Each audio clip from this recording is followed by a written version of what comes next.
Bago pumanaw sa edad na 40 dahil sa cancer, ang kilalang designer at manunulat ay sumulat. Meron akong pinakamahal na kotse sa buong mundo sa aking garahe, pero ngayon kailangan ko nang gumamit ng wheelchair. Sa aking bahay, napakaraming branded na damit, sapatos, at mga mamahalin pang gamit, pero ngayon ang katawan ko ay nakasuot na lang ng mumurahing tela na galing sa ospital. Marami akong pera sa bangko, pero ngayon hindi ko na yon mapakinabangan dahil walang lunas ang sakit ko.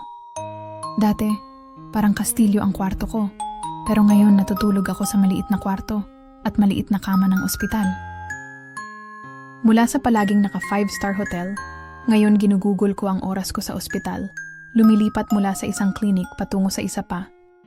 Pumipirma ako ng autograph sa milyong-milyon na tao, pero ngayon pumipirma na lamang ako para sa mga medical records.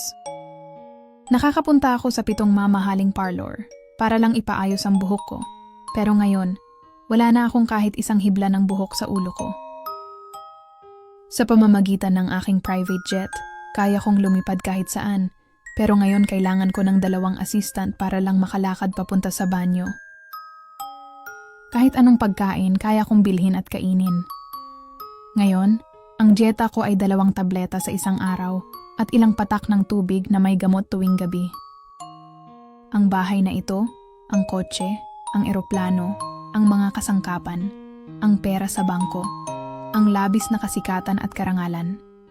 Wala sa mga ito ang makakatulong sa akin. Wala sa mga ito ang magbibigay sa akin ng kapayapaan.